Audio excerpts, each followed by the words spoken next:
Et donc on peut s'en douter, hein, les chefs d'entreprise français écouteront avec attention cette conférence de presse de François Hollande cet après-midi, et on verra si le chef de l'État confirme son tournant social-libéral. Oui, lors de ses vœux, le président français avait surpris tout son monde en annonçant un pacte de responsabilité avec les entreprises. Alors, des baisses de charges ont été évoquées, mais on n'en sait pas plus. Il y aura donc plusieurs points qui devront être clarifiés. Le premier, c'est l'ampleur de la réforme, 5 milliards, 10 milliards, uniquement sur les charges patronales, on ne sait pas. Et le deuxième, c'est le rythme de la réforme. Normalement, le gouvernement voudra la lancer dès 2015, mais peut-être que la baisse sera progressive la première année.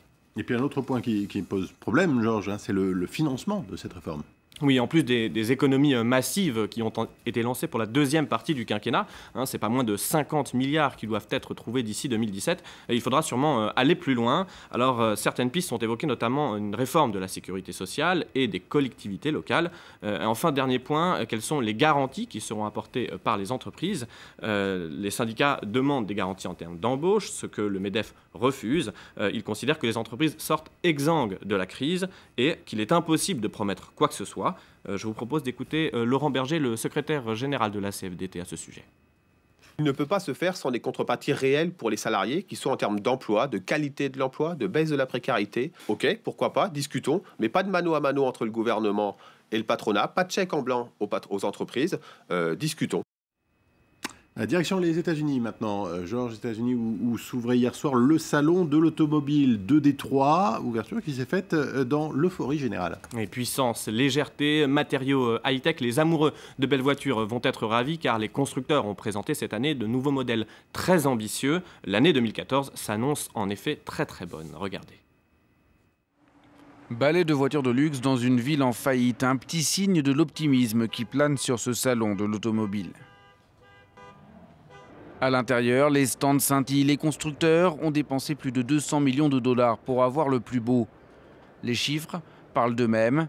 Il y a 4 ans, au plus fort de la crise, les ventes de voitures aux États-Unis étaient tombées à tout juste un peu plus de 10 millions de véhicules. En 2013, elles dépassent de nouveau les 15 millions de voitures vendues. Et pour 2014, les spécialistes s'attendent à flirter avec les records d'avant-crise, soit près de 17 millions de ventes. Ça a pris 4 ans et demi pour revenir à ce niveau. L'Asie est restée forte pendant ce temps-là. L'Europe montre les premiers signes de reprise. À Détroit, tous les constructeurs présentent leurs dernières créations. Certains choisissent de rééditer d'anciens modèles. Par exemple, la nouvelle Corvette, très attendue. Avec la stabilisation des prix de l'essence, le secteur des pick-up est de nouveau à la fête.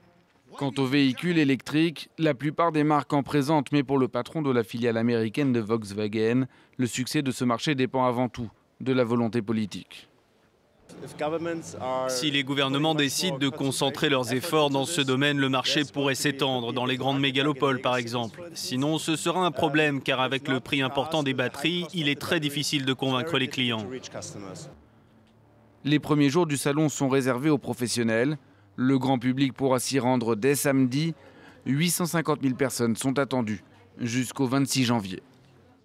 Voilà, Hélène Froide, qui est avec nous en studio, aime beaucoup la Corvette jaune fluo, il faut le noter pour les prochains Noël. Allez, on jette un coup d'œil au marché à présent. Georges, ça donne quoi ce matin? C'est du rouge partout en Europe ce matin. L'Europe ouvre en baisse. Les investisseurs anticipent les mauvais chiffres des entreprises américaines. JP Morgan Chase, Goldman Sachs ou Intel publient leurs chiffres cette semaine. Et puis séance plutôt mouvementée également en Asie. Hein. Oui, c'est du rouge partout sauf à Shanghai. Le Nikkei, vous le voyez, perd plus de 3% en raison des mauvais chiffres du déficit commercial nippon. On passe maintenant à l'actualité des entreprises, en bref et en images, Georges. L'Oréal rachète la marque chinoise de cosmétiques Magic MG pour 843 millions de dollars. Cette entreprise connaît une très forte croissance sur le marché des crèmes pour le visage. Après le retrait de Garnier annoncé la semaine dernière, L'Oréal repart à l'offensive sur un marché chinois complexe mais prometteur. De son côté, Charter Communication a surpris son monde en publiant une offre de 61 milliards pour s'offrir Time Warner, 2 fois plus petit que sa proie. Charter veut profiter des déboires du numéro 2 du secteur qui perd des clients. Face à la concurrence des nouveaux services comme Netflix, Charter propose à Time Warner d'unir leurs forces. Et enfin, Google est à la manœuvre dans le domaine des objets connectés. Le géant du web va débourser 3,2 milliards de dollars pour Nest Labs. L'entreprise est un fabricant de thermostats intelligents et de détecteurs de fumée. Cette acquisition est la deuxième plus importante dans l'histoire de Google. Et on termine cette page d'économie, Georges, par les difficultés de Jordan Belfort. C'est ce trader qui a inspiré le film de Scorsese, Le Loup de Wall Street. Oui, c'est lui qui a écrit le livre à l'origine du film. Alors les droits d'auteur devraient lui rapporter environ 1 million de dollars. Le problème, c'est que la justice américaine envisage de saisir la moitié de cette somme sur les 110 millions de dollars qu'il doit rembourser. Il n'en a pour le moment versé qu'une dizaine. Alors les droits d'auteur ne suffiront pas. Il a donc monté un autre projet. Il se pose en gourou de la stratégie de vente. Ces conférences sur la stratégie de vente sont donc facturées environ 30 000 dollars l'intervention. Moi, je ne me fais pas beaucoup de soucis. Non, il n'y a pas de raison, effectivement. Merci, Georges Lédric. Je me tourne à présent vers Hélène Frade. Il est donc l'heure de la revue de presse internationale. Bonjour Hélène. Vincent.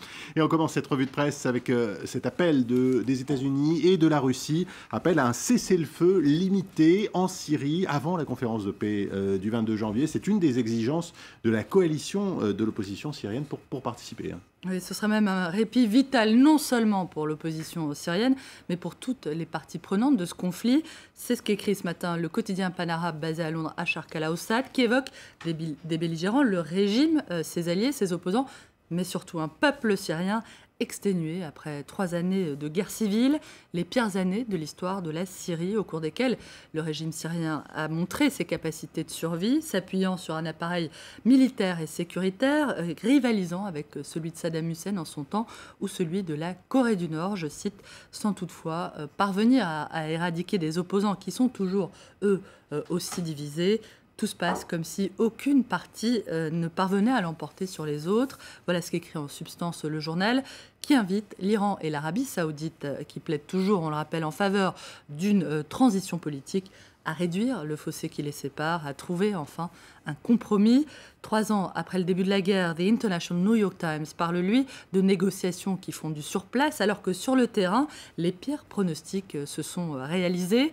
Plus de 130 000 morts, plus de 9 millions de déplacés et un conflit dont les métastases ont gagné et déstabilisé les pays alentours, agissant comme un aimant pour les combattants, des combattants de mieux en mieux équipés, de plus en plus aguerris en ce qui concerne les islamistes liés à Al-Qaïda.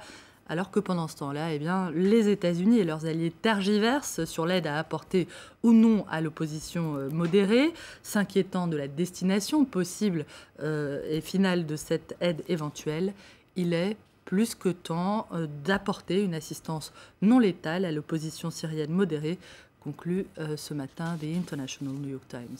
Alors l'autre réalité de ce conflit, vous l'avez évoqué il y a un instant, c'est le sort des quelques 3 millions de réfugiés syriens dont le calvaire ne s'est pas arrêté aux frontières de leur pays. The Guardian rapporte ce matin, Vincent, le récit hallucinant de Mahmoud. Il a fui le pays avec son fils de 12 ans après que celui-ci a été mutilé à Damas. Il est d'abord parvenu à se rendre en Égypte où la xénophobie locale l'a poussé à tenter de gagner l'Europe en bateau. Le bateau a coulé, sa mère et son frère sont morts après que des gardes-côtes égyptiens ont refusé de leur porter secours. Revenu en Égypte, lui et son fils ont été emprisonnés 3 mois pour avoir tenté de fuir illégalement le pays. Mahmoud, rapporte The Guardian, a été l'un des 1400 réfugiés syriens à être emprisonnés illégalement, sans procès par les autorités égyptiennes. Parmi ces réfugiés, il y avait 50 enfants.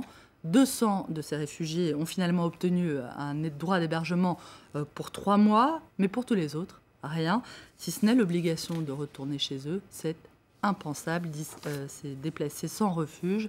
L'ONU, on le rappelle, a décrit la situation des réfugiés syriens comme étant la pire catastrophe humanitaire depuis sa création.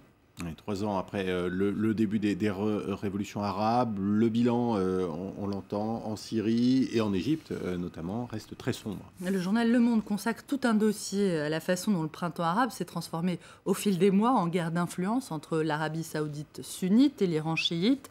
Comment le pouvoir saoudien a dépensé sans compter pour endiguer la vague des révolutions arabes et la mettre au service de ses ambitions régionales.